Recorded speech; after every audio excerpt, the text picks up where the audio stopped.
안녕하세요. 일찍 남편을 보내고 혼자서 꿋꿋하게 자식을 키워낸 엄마입니다. 딸 하나 있는 거 시집 보냈던 그때가 문득 생각이 나네요. 나이가 들면 들수록 딸이 정말 각별해졌고 소중해졌는데 막상 시집을 보내려니 가슴이 먹먹한 게 시원하기보단 섭섭하더라고요. 그래도 사위가 괜찮은 사람이었기 때문에 믿고 허락했습니다. 이 사위로 말할 것 같으면 정말 가정적이고 다정하고 제 딸밖에 모르는 아주 완벽한 남편감이었어요. 집안일도 잘하고 아내한테 잘하는 세심한 남자가 어디 흔합니까? 장모인 저한테도 얼마나 잘했는데요. 우리 때는 남자가 부엌에 들어가면 뭐가 떨어진다고 호들갑을 떨고 그랬잖아요. 사위는 제가 부엌에 들어가는 걸 보고는 장모님, 부엌은 제 공간입니다 하며 절 밀어내더니 그 어려운 요리들도 척척 잘 해냈습니다. 칼질은 또 어찌나 잘했는데요. 저보다 더 수준급이었다니까요. 장모한테 생신상 차려주는 사위 본 적 있나요?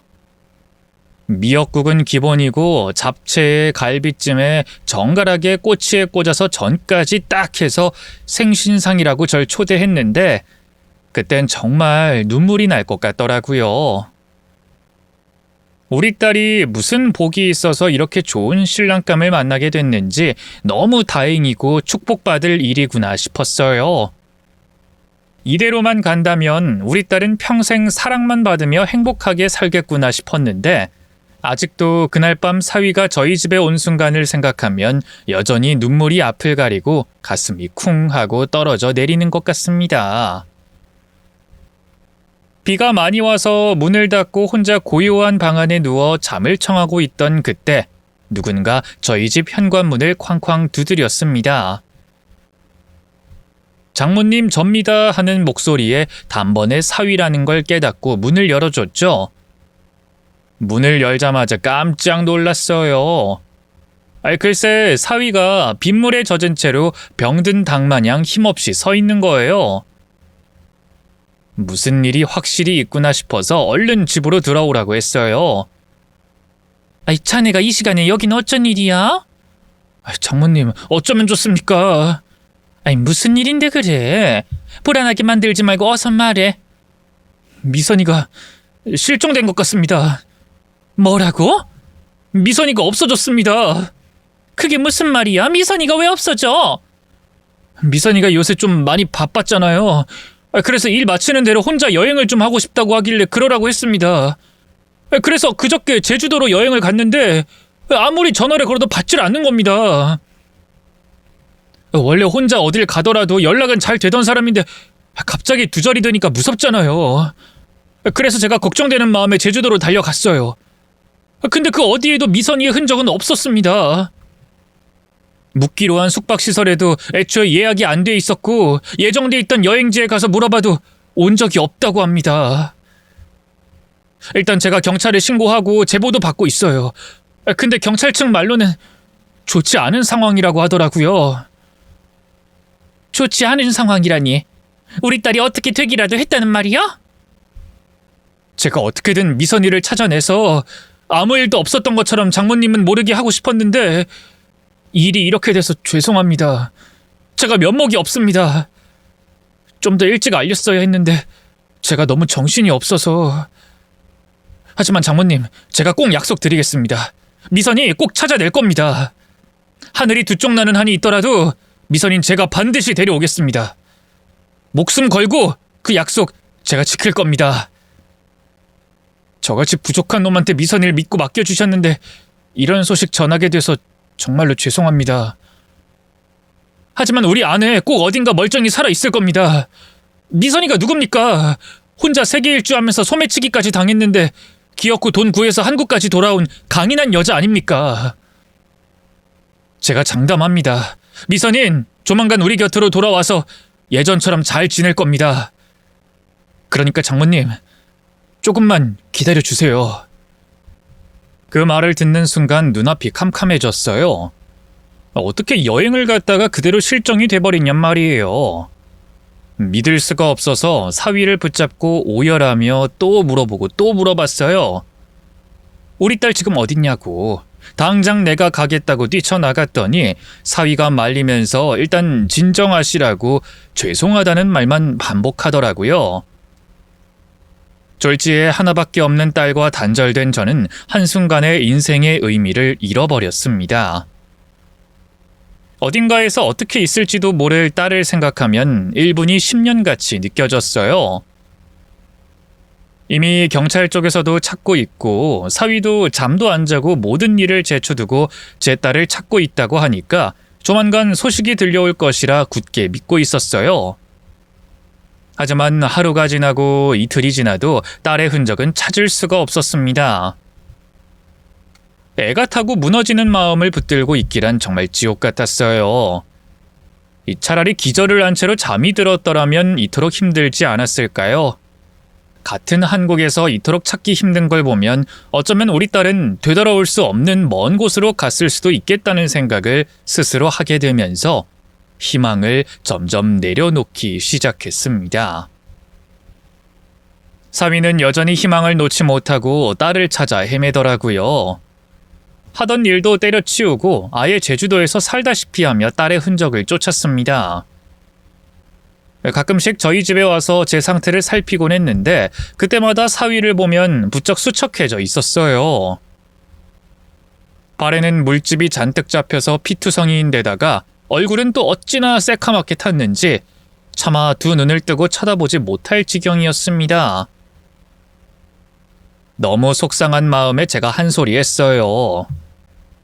자네도 이제 조금씩 내려놓고 원래 살던 곳으로 돌아와야지. 저한텐 미선이와 함께하는 삶이 원래 있던 곳입니다. 원래 인생을 되찾기 위해 미선이를 찾고 있는 겁니다. 자네도 할 만큼 했어. 경찰도 같이 움직이고 있다며. 아니요. 지금은 아무도 못 믿겠습니다. 제가 직접 찾으러 다녀야 직성이 풀릴 것 같아서 그래요. 전 이대로 미선이를 놓아줄 순 없어요. 지금도 어디선가 절 기다리고 있을 겁니다. 저한텐 하나밖에 없는 아내기도 하지만 장모님께는 하나뿐인 자식이기도 하잖아요. 저는 우리 미선이를 찾는데 인생을 바치기로 결심했습니다. 그게 저로서는 아내를 지키지 못한 죄책감을 덜어줄 수 있는 방법이라고 생각해요. 자네가 너무 고생하니까 속상해서 그러지. 당연한 걸 왜 속상해 하십니까? 저희는 가족이잖아요. 저를 아들처럼 생각해 주셨잖아요. 그래, 자네가 있어서 정말 든든했지. 하지만 이제 자네의 인생도 생각을 해야지. 사돈 쪽 마음도 헤아려야지. 그런 말씀 하지 마세요. 제 인생 제가 하고 싶은 대로 살겠다는데 저희 부모님은 무슨 상관입니까? 부디 저를 내치지만 말아주세요. 혹여나 미선이가 잘못되더라도 전 평생 장모님을 어머님처럼 모시고 살 생각입니다. 이미 그렇게 하기로 마음 굳혔어요. 그러니까 부디 절 편하게 대해주세요. 그게 제가 바라는 겁니다. 그리고 꿈에 미선이가 나왔습니다. 절 보면서 활짝 웃고 있더라고요. 저보고 얼른 데리러 오라고 손짓하고 있었습니다. 분명 절 기다리고 있는 겁니다. 그래서 전 미선이를 꼭 찾을 겁니다. 조금만 더 찾으면 분명 나올 겁니다. 자네가 있어서 얼마나 다행이야. 우리 딸이 참 복도 많지. 이제는 심성 좋은 신랑이랑 행복할 일만 남았다고 생각했는데 이게 무슨 일이야? 딸이 없어졌는데 엄마인 내가 가만히 있을 수밖에 없는 게 너무 고통스럽네. 장모님도 같이 찾아보시겠습니까? 비행기표 끊어놓겠습니다. 장모님도 답답하시잖아요. 직접 가서 찾아보시는 게 나을 수도 있어요. 그렇게 저는 딸이 실종됐다던 제주도로 향하게 됐습니다. 사위와 같이 갈 줄 알았는데 사위는 일단 여기서 일 처리를 할 게 남았다며 저를 먼저 제주도로 보내더라고요. 곧 뒤따라가겠다며 자기가 알아놓은 숙소가 있으니 일단 거기 가 있으라고 주소를 알려줬네요. 혼자 공항에서 비행기를 기다리는데 어찌나 마음이 허전하던지. 딸이 저한테 비행기 한번 태워준다고 해외여행 같이 가자고 한 게 문득 생각나면서 또 한바탕 눈물을 쏟았네요. 따뜻한 봄날 꽃구경을 가도 모자랄 판에 실종된 딸을 찾으러 제주도를 향한다니 이보다 더 불행한 일이 있을까요? 그렇게 제주도에 도착하고 이동을 하려고 택시를 잡으려고 하던 찰나 제 핸드폰에 모르는 번호로 전화가 걸려왔습니다. 아무 생각 없이 받았는데 가슴이 철렁 내려앉았습니다. 엄마, 나야! 누구... 나라고, 딸이라고! 진짜로 미선이니? 미선이 맞아? 시간 없으니까 용건만 얘기할게. 엄마, 다 거짓말이야. 절대 믿지 마요. 너 지금 어디야? 어딘데? 나 땡땡동! 하는 순간 전화가 뚝 하고 끊겼습니다. 너무 깜짝 놀라서 그 자리에서 발만 동동 구르다가 안 되겠다 싶어서 당장 공항 안으로 돌아갔어요. 그리고 가장 빠른 티켓 좀 끊어달라고 사정사정해서 결국 다시 서울로 향했네요. 서울에 딱 도착하자마자 사위에게 전화가 걸려오더라고요. 장모님, 지금 어디십니까? 지금 난 서울로 왔어. 왜요? 아까 제주도 도착했다고 하지 않으셨나요? 딸한테 전화가 왔어. 우리 딸 살아있다고. 진짜 내 딸이 맞아, 확실해. 진정하시고 천천히 말씀해보세요. 누가 살아있다고요? 내 딸이 나한테 전화를 했다고. 딸이 나한테 뭐라 그랬냐면 장모님, 벌써부터 실망시켜드려서 죄송한데요. 저 그런 전화 하루에 수십 번도 넘게 받습니다. 다 장난 전화였어요. 처음에 그것 때문에 제가 얼마나 헛걸음했는지 아십니까? 제가 사례금 걸고 찾아 헤맸더니 그 돈만 보고 연락해온 사람들이 수두룩이었어요. 아마 장모님 전화번호도 어딘가 새어나간 모양인데 그런 전화는 다 무시하는 게 좋습니다. 사람의 진심과 간절함을 가지고 장난치는 미친 사람들이 얼마나 많은지 알아요? 아니야, 분명 내 딸 목소리였어. 요새 음성 변조 손쉽게 할 수 있어요. 자세히 들어보시면 비슷하지도 않아요. 그냥 흉내만 낸 거라니까요. 요새 보이스피싱 음성 변조로 많이 하는 거 아시잖아요. 다 같은 수법입니다. 장모님이 지금 정신이 많이 약해지신 상태라서 사기꾼들이 많이 들러붙는 겁니다. 이럴 때일수록 정신 똑바로 차리셔야 해요. 제가 다시 비행기 티켓 끊어 드릴 테니까 제주도에서 만나는 걸로 할까요? 일단 오늘은 나 혼자 집에 있겠네. 내가 다시 연락하도록 할 테니까 나 좀 쉬게 내버려둬. 장모님, 제주도로 오셔야 합니다. 미선이 같이 찾기로 하셨잖아요. 오늘 하루만 비행기를 2번이나 탔더니 머리가 어지럽네. 일단 내가 다시 연락하도록 하지. 문득 전화로 딸이 했던 말이 생각났어요. 다 거짓말이라고, 절대 믿지 말라고. 그 목소리는 분명 제 딸이 맞았습니다. 제가 낳아서 평생 기른 딸인데 목소리 하나 분간 못하겠어요? 생각해보니 제가 너무 사위만 믿고 아무런 행동을 하지 않고 있었더라고요. 믿을 만한 사람이었기 때문에 믿고 있었던 것뿐인데 대체 왜 믿지 말라는 건지 머리가 복잡해져서 일단은 혼자서 생각할 시간이 필요했습니다. 일단 제일 먼저 생각나는 대로 경찰서에 무작정 달려가 딸에게 연락이 왔다고 핸드폰 번호 추적을 좀 해달라고 했어요. 이미 실종 신고가 되어 있을 거라고 했는데도 그쪽에서는 잘 모르는 눈치더라고요. 제 딸이 어떤 이유로 여행을 떠났고 무슨 비행기를 탔으며 어떤 일정을 가지고 간 건지 전 정확히 알지 못해서 제대로 된 신고가 어려웠습니다. 뭔가 잘못되고 있다는 걸 그때 깨닫고 난 후 저는 서서히 사위를 의심하기 시작했습니다. 사위가 진짜 제대로 신고를 한 게 맞는 걸까? 열심히 찾고 있는 게 맞는 걸까? 진짜로 우리 딸에 대한 행방은 모르는 걸까? 전부 의심이 되더라고요.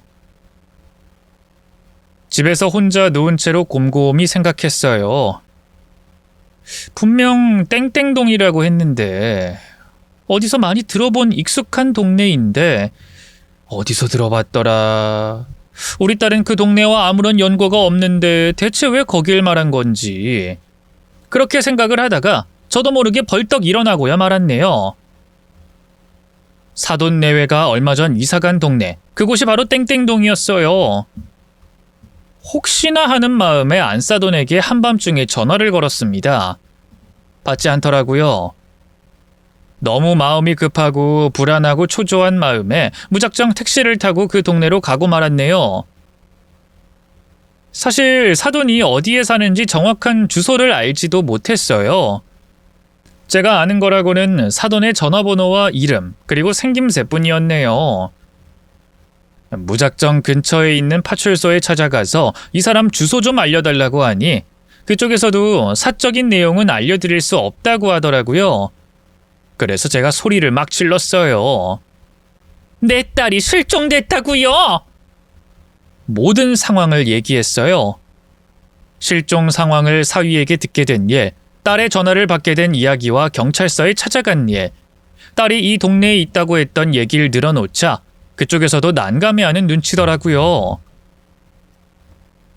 규칙은 규칙이니 더 이상 드릴 수 있는 정보가 없다는 말을 듣고 힘없이 그곳을 빠져나왔습니다. 생각해보면 너무 무모했던 것 같네요. 딸이 제주도에서 실종이 됐는데 갑자기 전화를 받고 땡땡동에 있다고 들어서 여기로 왔는데 그 동네가 사돈이 사는 동네니 주소를 알려달라. 정말 황당한 이야기잖아요.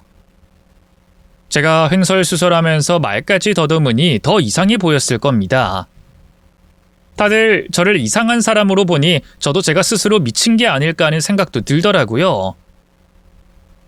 막말로 장난 전화일 수도 있잖아요. 괜히 제가 휘둘리는 게 아닐까 싶기도 했지만 저는 제 직감을 믿고 싶었습니다. 딸의 흔적을 찾을 수만 있다면 전 지구 끝까지라도 쫓아가고 싶은 심정이었어요. 너무 쉴 새 없이 말을 쏟아낸 탓에 목이 말라서 보이는 슈퍼 아무데나 들어갔네요. 물을 하나 사서 그 자리에서 따서 벌컥벌컥 마시니까 제 나이 또래로 보이는 가게 여사장님이 저에게 말을 거시더라고요. 이 동네 사람은 아닌 것 같은데 밖에 뭔 일 났어요? 네? 아니 파출소에서 나오는 것 같길래. 사돈댁이 어딘지 찾고 있었어요. 주소를 알고 싶은데 쉽지가 않네요. 이 동네 사람이에요? 네, 얼마 전에 이사 왔다고 들었거든요. 이름이 어떻게 되는데요? 안사돈 이름이 김숙자인데요. 어머머, 그 혹시 짧은 머리에 안경 쓴 여자? 네, 맞아요. 나랑 같은 동호회예요. 주말마다 배드민턴 치는데 같이 하는 그 여자 같네. 그런데 사돈집 주소는 갑자기 왜요? 무슨 일인데요? 저는 그분께 사정을 설명드리며 믿지 않으실까봐 제 딸의 결혼 사진까지 보여주며 그쪽과 제가 사돈 관계라는 걸 증명했습니다. 그분은 어디론가 전화를 거시더니 회원 명단에 있는 주소를 빼돌려 저에게 주셨습니다. 그리고 자기가 준 걸 비밀로 해달라고 신신당부했어요. 사람의 정보를 제대로 알려면 경찰서보다 동네 사람의 정보가 더 빠르다는 것을 그때 깨달았네요. 결국 돌고 돌아 사돈댁 현관문 앞까지 도착을 했어요. 막상 문을 두드리려니 좀 망설여지더라고요. 갑자기 밤중에 사돈이 찾아오면 당황스럽잖아요.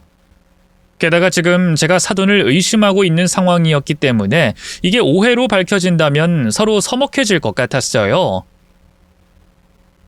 일단은 생각을 좀 정리한 뒤에 초인종을 눌렀습니다. 한 번 누르니 조용하길래 두 번, 세 번 눌렀어요. 그랬더니 잠옷을 입은 안사돈이 문을 벌컥 열더라고요. 놀랄까봐 제가 먼저 말을 붙였습니다. 안녕하세요, 사부인. 저 미선이 엄마입니다. 밤중에 갑자기 찾아뵙게 돼서 죄송해요. 예, 안녕하세요. 여긴 이 시간에 어쩐 일로? 그게 제가 상황이 너무 급해서요. 혹시 잠시 들어가도 될까요? 좀 당황스럽네요. 미리 연락이라도 주셨으면 집을 정돈하고 모셨을 텐데요. 전화를 드렸는데 받질 않으시니까요. 자고 있는데 전화 거시니까 당연히 못 받죠. 애초에 밤중에 남의 집에 불쑥 들어오겠다고 말씀하시는 것부터가 무례하다는 생각 안 드시나요? 무슨 사정인지 먼저 말씀을 해주시는 게 순서잖아요. 무례하다는 건 잘 알아요. 하지만 제가 여기까지 온 이유를 묻기 전에 일단 멀리서 왔는데 차라도 한 잔 주시는 게 순서 아닐까 싶은데요. 이해가 잘 안 되네요. 제 입장에선 너무 난처한 상황이라는 것만 알아주셨으면 좋겠어요. 죄송하지만 집에 들어오시는 건 안 될 것 같네요. 그리고 저희 집 주소는 어떻게 하셨어요? 저희 아들한테 물어보셨나요? 그럼 이 밤중에 저더러 다시 집에 돌아가라고요? 다음에 정식으로 초대할 때 그때 오세요. 지금은 좀 곤란하네요. 뭐가 곤란한데요? 네? 자꾸만 필사적으로 집에 못 들어가게 막는 것 같아서요. 제 착각인가요? 사돈, 그렇게 안 봤는데 굉장히 성격이 이상하시네요. 상식적으로 생각해보세요. 지금 이 시간에 남의 집 초인종 누르는 건 무슨 경우예요? 지금 너무 황당해서 말이 안 나올 지경이에요. 우리 집이 무슨 사랑방이라도 되나요? 동사무소처럼 마음껏 드나들어도 되는 곳이에요? 이런 말까진 드리고 싶지 않았는데 사정이 있어서 그래요. 사실 제가 쫓기고 있어요. 네? 왜요? 사실 제가 개 모임을 하는데 아줌마들끼리 돈을 모았거든요. 근데 갯돈이 갑자기 순식간에 사라진 거예요. 근데 그 범인이 저라고 누가 거짓말을 하는 바람에 아줌마들이 절 쫓아오고 난리도 아니에요. 지금 저희 집 앞에 사람들이 쳐들어와서 들어가지도 못해요. 그럼 경찰서에 가시지 왜 저한테 찾아오시냐고요? 경찰서가 지금 밤중에 하나요. 제가 갈 곳이 없어서 그래요. 지갑도 안 들고 나와서 걸어서 여기까지 왔다니까요. 지금 제 상황 아시잖아요. 딸도 실종된 상태라 딸 집에 갈 수도 없어요. 제가 지금 기댈 곳은 사위뿐인데 지금 연락도 안 돼요. 같은 부모잖아요. 제 상황이 딱하지도 않으세요? 솔직히 사위한테도 너무 서운하네요. 우리 딸 행복하게 해주겠다고 약속하고 데려가 놓고 이 지경으로 만들어 놓으면 저더러 어쩌란 말이에요. 그러게 왜 애를 혼자 보내가지고 이 상황까지 만들었냐고요? 혼자 여행 갔다가 지멋대로 사라져버린 걸 저희더러 어쩌라고요? 그게 왜 우리 아들 탓입니까? 다 큰 성인 여자가 겁도 없이 혼자 여행 간 것 자체가 잘못이지. 확실해요? 저희 딸이 혼자 여행 갔다가 사라진 게 확실하냐고요? 갑자기 그게 또 무슨 말씀이세요? 엄마는 자식의 사소한 모습까지 기억하고 있다는 거 모르세요? 지금 현관에 놓여있는 그 신발 제 딸 거 맞잖아요. 뭐가요? 이거 제가 선물 받은 신발이에요. 그게 선물 받은 거라고요? 거짓말 좀 작작 하세요. 신발에 달린 장식 저거 제 딸이 하고 다녔던 거예요. 유치하다고 달지 말라고 하는데도 해외에서 뭐 어렵게 구한 거라고 달고 다녔던 거라고요. 얼마나 즐겨 신었는지 옆부분이 누렇게 때가 탔는데 그 부분까지 똑같네요. 그리고 그거 딸이 여행 다닐 때도 늘 신고 다녔어요. 근데 그 신발이 지금 사돈댁 현관에 놓여 있네요. 이걸 어떻게 설명하실 거예요? 이런 걸 설명하는 것도 웃기지만 괜히 오해받고 싶지 않으니 정확하게 말씀드릴게요. 맞아요. 여행 가던 날 며느리가 잠깐 저희 집에 들렸어요. 여행 기간 중에 제 생일이 끼어 있어가지고 신경이 쓰였는지 작은 선물 하나 가지고 왔더라고요. 생신날 함께하지 못해서 미안하다고 여행 다녀와서 꼭 한번 외식하자고 하더라고요. 저는 신경 쓰지 말고 다녀오라고 안심시켰네요. 그렇게 며느리 배웅하려는데 짐이 너무 많다고 저희 집에 좀 놓고 가겠다고 합디다. 그래서 신발도 놓고 간 거지 별다른 이유는 없었어요. 저도 마음이 많이 안 좋네요. 그날 며느리를 붙잡았어야 하나, 가지 말라고 말렸어야 하나, 그런 생각들 때문에 잠도 안 오고요. 저도 많이 힘든 상태라는 걸 알아주셨으면 좋겠어요. 저희 딸이 그러던데요. 시어머니께서는 음력 생일을 보내신다고요. 그럼 날짜가 맞지 않을 텐데요. 그날은 제가 양력으로 보낸다고 했고 뭐 어쩌다 보니 그렇게 됐습니다. 제가 제 생일 챙기는 것도 사돈 허락을 받아야 하는 건 아니잖아요. 표정을 보니 매우 당황하시네요. 혹시 집에 못 들어가게 하는 이유도 찔리는 게 있어서 그런 거 아닌가요? 뭐가 어쩌고 어째요? 보자 하니까 사람을 범죄자 취급하고 있네? 아, 됐으니까 당장 돌아가요! 누가 범죄자 취급을 했다고 그러세요? 전 단지 제 딸의 흔적을 여기서 발견했으니 댁에 들어가서 몇 가지 좀 여쭙고 싶다는 뜻이었는데요. 그것도 어려우세요? 왜요? 제가 집에 들어가면 안 되는 이유라도 있나요? 아이, 글쎄 싫다니까요. 아이, 싫으면 싫은 거지 그게 이유가 필요한가요? 제 딸이 즐겨 신는 신발이 여기 있고 자꾸만 문을 열어주지 않으시는데 이 정도면 제가 충분히 의심하고도 남을 상황 아닌가요? 안 그래도 방금 경찰서 다녀오는 길이에요. 제가 이 집 주소를 어떻게 알아냈겠어요? 딸이 실종됐는데 사돈집에 있는 것 같다고 하니 무슨 일 있으면 바로 출동하겠다고 연락 달라고 하더라고요. 제가 지금 112에 신고해서 경찰 불러 그 집에 들어가는 게 나으실까요? 아니면 우리끼리 잘 해결하는 게 나으실까요? 선택은 사돈이 하세요. 그랬더니 안사돈의 얼굴이 시퍼렇게 질려서 벌벌 떨고 있더라고요. 미세하게 떨리는 그 모습을 보고 단번에 눈치를 챌 수 있었어요. 내 딸이 지금 여기 있구나. 그래서 저는 그때부터 내 딸 내놓으라고 고래고래 소리를 질러댔어요.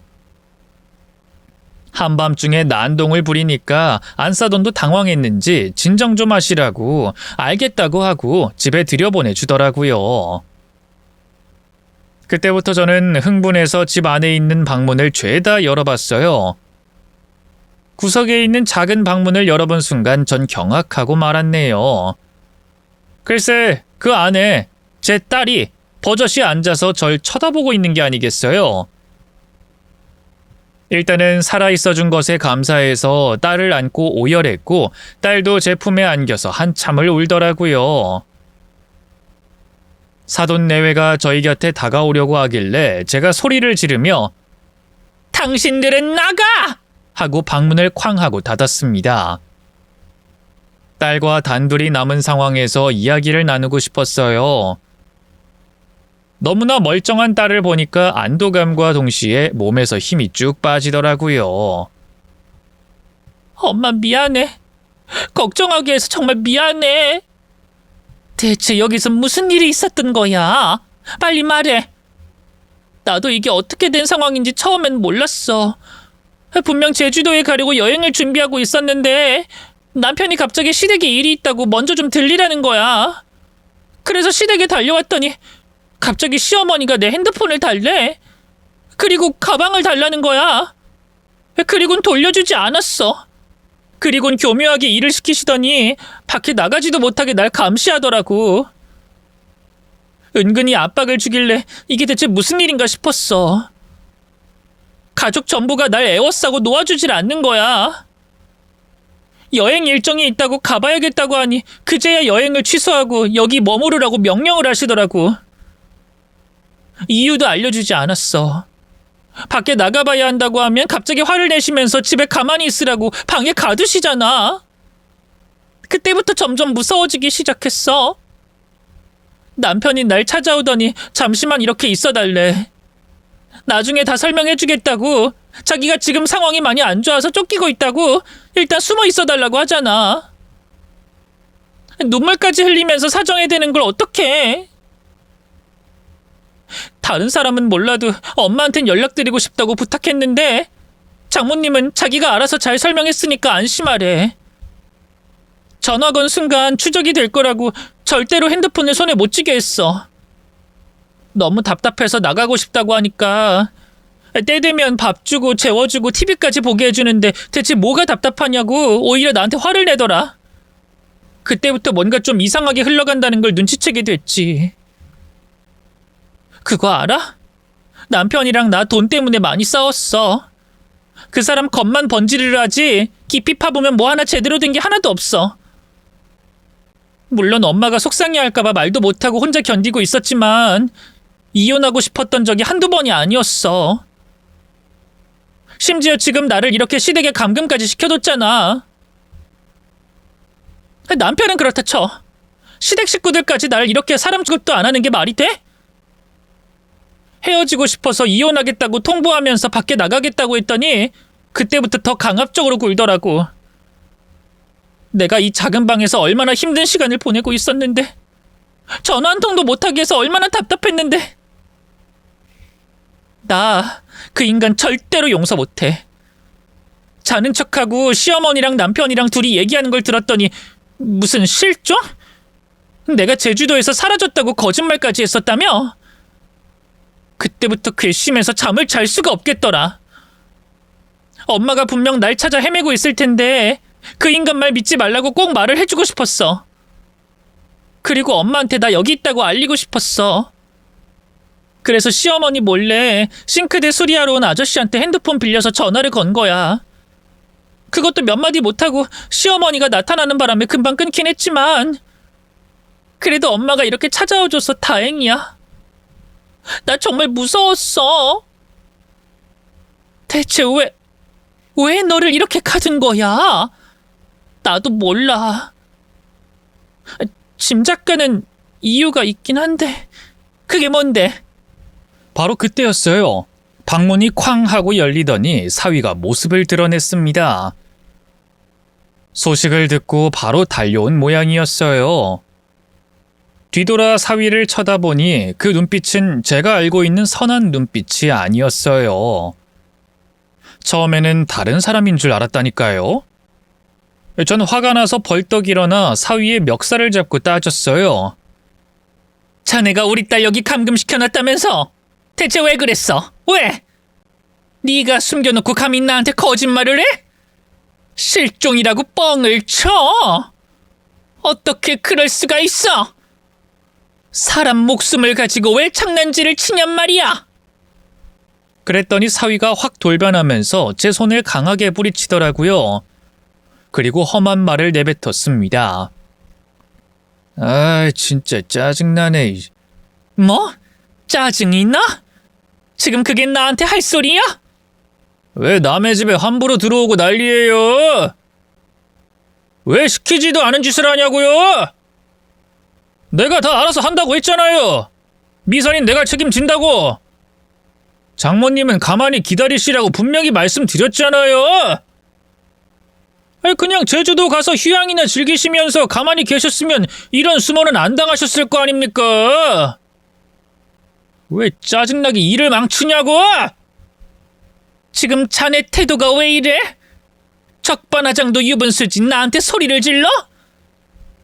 뭐 나이가 깡패라도 됩니까? 남의 집 함부로 쳐들어온 사람을 제가 극진하게 모셔야 되냐고요?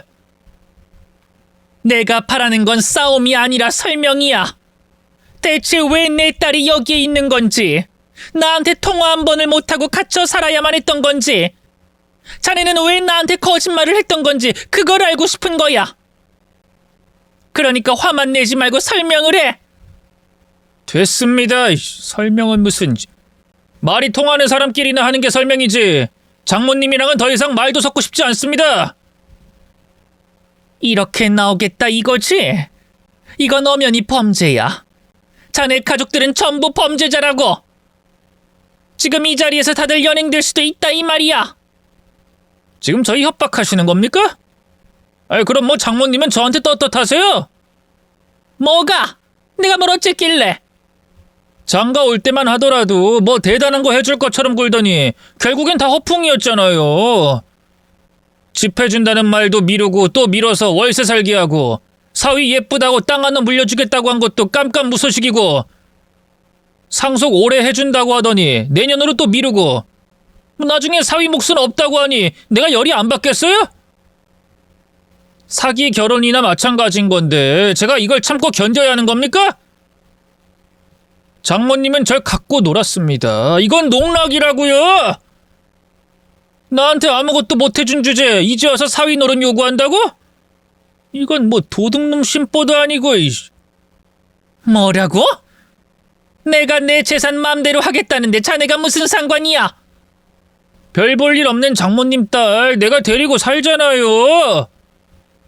멍청하고 일머리도 없어서 돈도 못 벌어오고 살림도 제대로 못하는 여자 평생 안고 살아주겠다고 하는데 이게 별일이 아닙니까?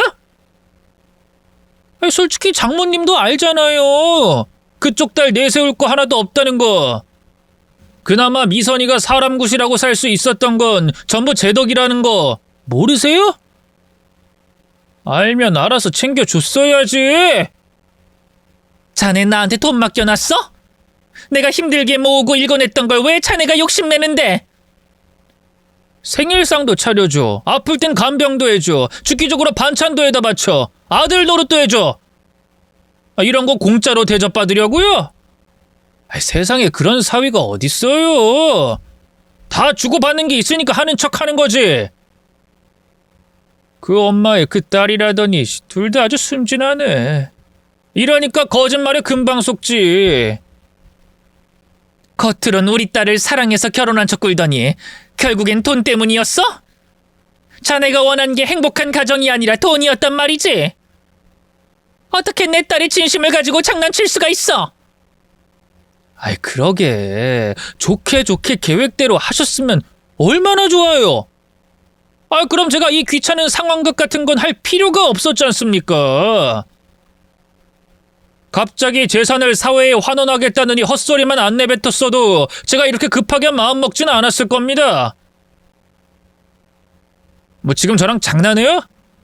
돈 가지고 사위한테 협박하면서 잘하나 못하나 지켜본다고 경고하더니 뭐 결국엔 사회 환원? 장모님이 사람이라면 저한테 이러면 안 되죠. 내가 얼마나 희생하고 노력했는데! 딸보다 내가 더 아들처럼 극진하게 모셨는데! 이제 알겠네.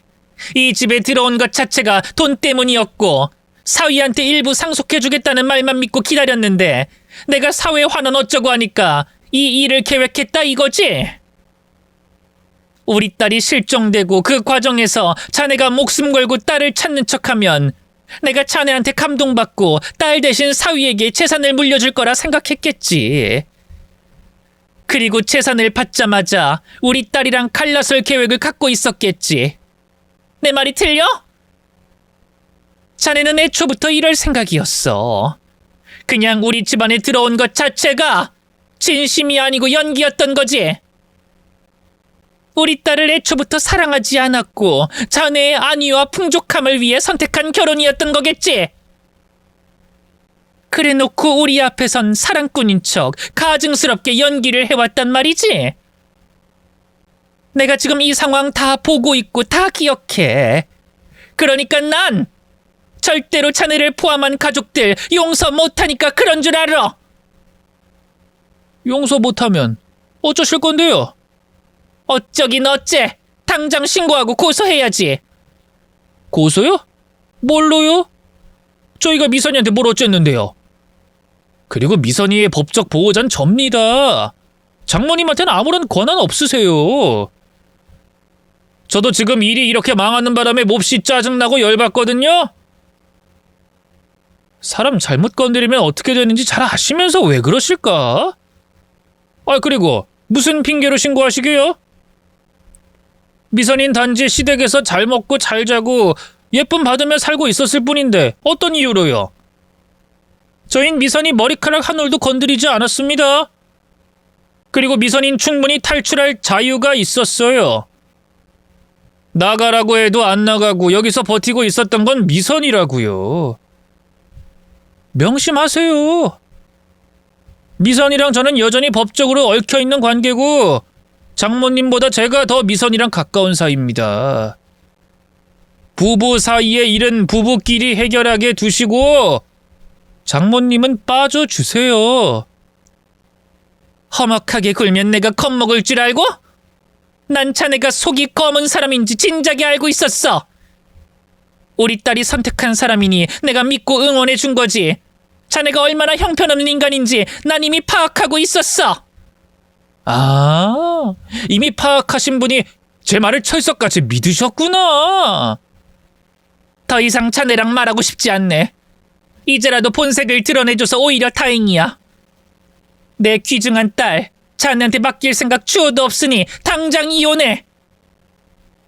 소송이든 고소든 내가 다 알아서 할 테니까 자네는 감옥 갈 준비나 하라고. 그게 그렇게 쉬웠으면 세상에 감옥 안 갈 사람 아무도 없어요. 아까도 말씀드렸다시피 이 사건은 저희 쪽에서 폭행을 가한 적도 없고 물리적으로 상처를 낸 적도 없으니 부부 사이의 작은 사건으로 그냥 넘어갈 겁니다. 저도 이제 장모님 같은 사람 밑에서 굽신대며 사는 거 아주 지긋지긋해 죽겠는데 잘 됐네요. 이혼은 저도 찬성이니까 알아서들 하세요. 그냥 둘이서 그렇게 행복하게 사세요. 사위는 빠져주겠습니다. 대체 뭘 믿고 저렇게 당당한 건지 사위는 자신만만하게 잘못한 거 하나도 없다는 듯 뻔뻔하게 굴더라고요. 속이 뒤집힐 것 같아서 딸을 이끌고 그곳을 얼른 빠져나왔네요. 집에 가려고 택시를 잡는데 뒤에서 쫓아온 안싸돈이 절 불렀어요. 저기 사부인 죄송해요. 상황이 이렇게까지 될 줄은 정말로 몰랐네요. 그걸 지금 말이라고 해요? 며느리 감금하는 시모가 세상에 어디 있습니까? 아들이 하도 신신당부를 하는데 어떡해요?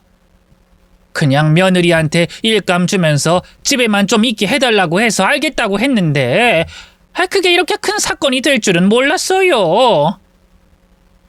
오자마자 핸드폰 뺏었다면서요. 못 나가게 막았다면서요. 그건 정말 면목이 없습니다. 제가 정말 못난 행동을 했네요. 제 자식 귀한 것만 알았지 남의 자식 귀한 줄 몰랐어요. 그건 제가 100번 1000번 사죄드릴게요. 하지만 있잖아요. 그 고소는 하지 말아주세요. 둘이 저렇게 티격태격 하다가도 결국엔 다시 붙어서 잘 살아보겠다고 다짐할 수도 있지 않을까요? 둘이 지금 잠시 다투는 거예요. 싸울 때마다 너무 크게 싸워서 걱정이긴 한데 저것도 다 지나가더라고요. 좀만 기다려주시면. 미쳤어요? 둘이 재결합하는 건 내가 반대할 거예요. 그리고 저게 싸우는 걸로 보여요? 일방적인 범죄잖아요. 부부라는 게 원래 그렇잖아요. 그리고 우리 아들이 욕심이 많아서 그렇지 절대로 악한 마음을 품고 그런 짓을 한 건 아니었어요. 막말로 아들이 재산 그거 탐낼 것 같았으면 어떤 짓을 해서라도 손에 넣었겠죠. 애가 너무 순진하고 세상 물정을 몰라서 저런 짓 저지른 거예요. 돈이 급했나 봐요.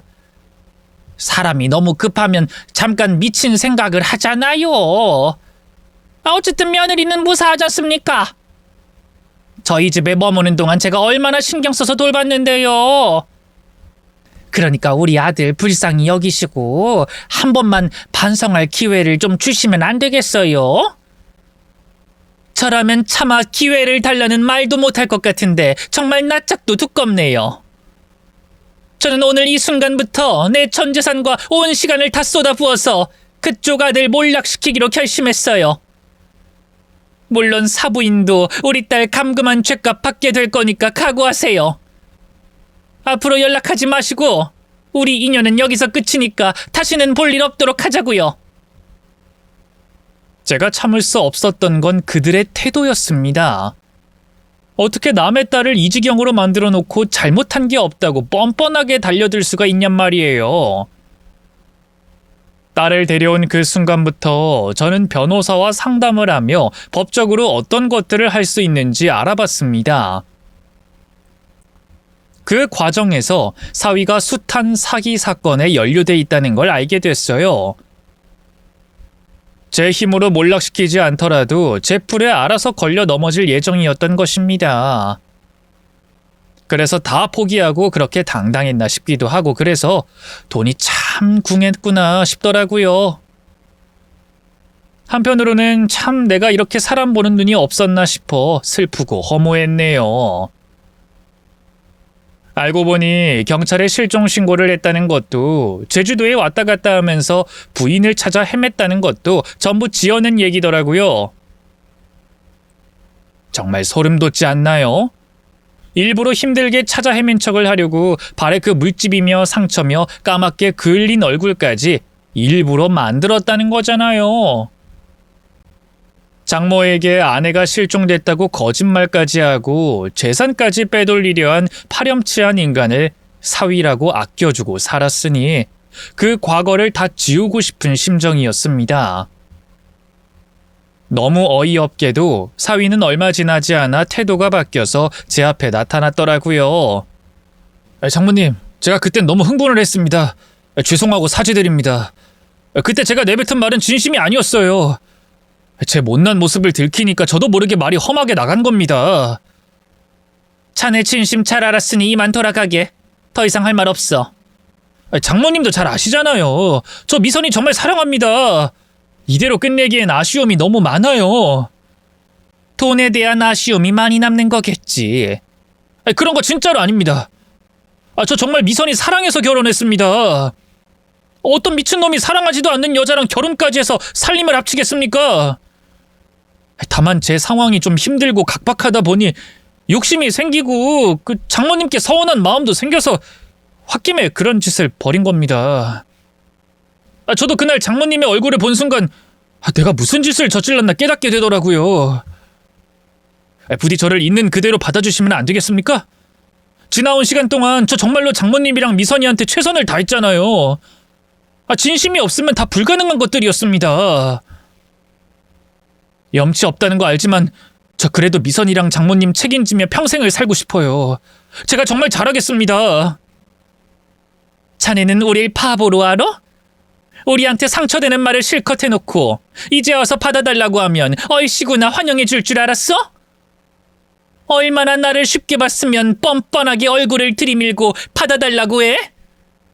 됐고, 꼴도 보기 싫으니까 나가! 사위는 갑자기 무릎을 꿇고 납작 엎드리더니 죄송하다고 용서해달라고 눈물까지 흘리며 빌더라고요. 그 모습을 보는데 어찌나 가증스럽던지. 그러더니 결국엔 저더러 뭐라고 한 줄 아세요? 장모님, 이런 말씀 지금 드리긴 좀 그렇지만 제 상황이 너무 급해서요. 혹시 돈 좀 빌려주실 수 있습니까? 잠깐만 빌려주시면 바로 갚겠습니다.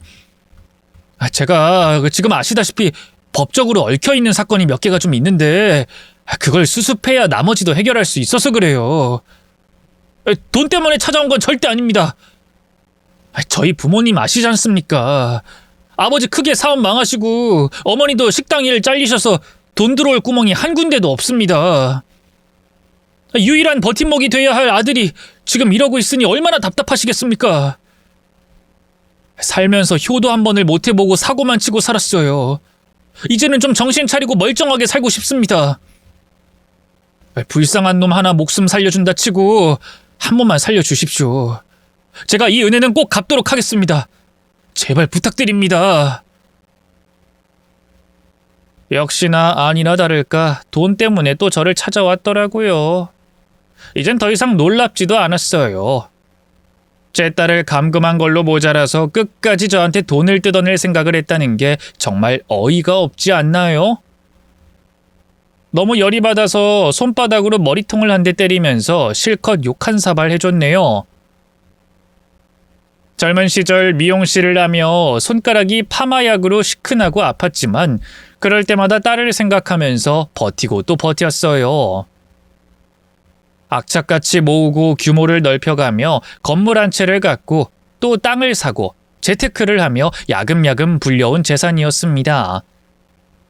그 모든 건 딸을 위해 준비했던 것이지 사위에게 넘겨줄 생각은 추호도 없었네요. 이럴 거면 사위가 장가 왔을 때 재산 이야긴 절대로 꺼내지 말 걸 그랬나 봅니다. 때로는 입을 다물었을 때가 더 나은 법인데 그걸 너무 늦게 깨달았네요. 가족이라 믿었고 아들이라 생각했기 때문에 의지했습니다. 그 사건과 딸의 이혼은 저로서도 큰 충격이었어요. 아마도 저보다 그 상황을 직접 겪은 제 딸이 더 힘들었겠죠. 어느 날 저한테 이런 말을 하더라고요. 엄마 미안해. 내가 사람 보는 눈이 없었나 봐. 그 사람을 만나지만 않았어도 이런 일이 없었을 텐데. 엄마는 네가 실종됐다는 소식 듣자마자 죽은 것이나 다름없었어. 그런데 네가 멀쩡히 살아있다는 걸 알게 된 순간 제2의 인생을 새롭게 얻은 기분이었단다.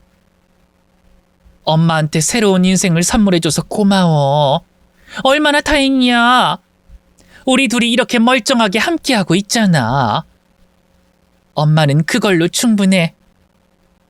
인생의 밑바닥을 경험하고 다시 돌아오니 이 상황이 최악으로 느껴지진 않네요. 오히려 감사하다는 생각이 들어요. 제 딸은 이혼의 아픔을 잘 극복하고 있고 새로운 일에 도전하고 있어요. 이 딸의 소중함을 늦게나마 깨닫게 된 저는 충분히 지원해 줄 테니 하고 싶은 일 마음껏 하고 살라고 당부했답니다. 젊은 시절에만 할 수 있는 도전들과 경험을 딸이 충분히 했으면 좋겠더라고요. 지금 생각해보면 여태껏 돈만 모으느라 자식이 뭘 하고 싶은지 어떤 취향을 갖고 있는지 전혀 모르고 살았는데 이제서야 딸의 모습을 제대로 볼 수 있는 것만 같아서 좋습니다. 딸과 이혼한 그놈은 여러 소송이 걸려 있기도 하고 벼르고 있는 사람들이 많아서 아주 고달픈 인생을 살고 있어요. 하마터면 사위가 싼 똥을 대신 치워줄 뻔했네요. 그 전에 본색을 드러내줘서 고마울 따름입니다. 아무리 돈에 눈이 뒤집혀도 그렇지 어떻게 그렇게 위험하고 못된 짓을 저지를 수 있을까요? 이 사람이 뭐에 씌이면 보이는 게 없다고 하더니 뒤늦게 알고 보니 그날 저를 제주도에 보냈던 건 빈집에 몰래 들어와 귀중품을 훔치려고 한 거였더라고요. 저희 아파트 CCTV에 그놈이 들어가는 모습까지 싹 다 찍혀 있었습니다. 나중에 그 사실을 알고 어찌나 탄식했던지 모릅니다. 믿었던 사람에게 배신을 당하니까 정말 세상이 무너지더라고요. 딸의 빈자리를 채우며 재산까지 가로채려 한 사위의 파렴치한 행동은 아마 평생을 가도 잊혀지지 않을 거예요. 시련을 겪으면 더 강해진다는 말이 있잖아요. 그 말을 믿으며 지금껏 버티고 있습니다. 한때는 제 딸이 누군가를 꼭 만나서 가정을 이뤘으면 좋겠다는 생각을 하곤 했는데 이제는 생각이 달라졌어요. 그런 사기꾼 같은 놈을 만날 바에는 그냥 혼자 사는 게 낫지 않겠어요? 저도 혼자서 딸을 잘 키워왔는데 무사히 잘 살았잖아요. 원래 인생은 혼자다. 혼자 있을 때 행복해야 둘이서도 행복한 거다. 이런 식으로 딸에게 조언 아닌 조언을 해주고 있네요. 부디 딸도 제 진심을 알아줬으면 좋겠습니다. 모두가 무사하다는 것만으로도 안도감이 들어요. 여러분들도 부디 사람 조심하시고 믿는 도끼에 발등 찍히지 않도록 늘 의심하셨으면 좋겠습니다. 그럼 저는 이만 물러날게요. 사연 읽어주셔서 감사드립니다.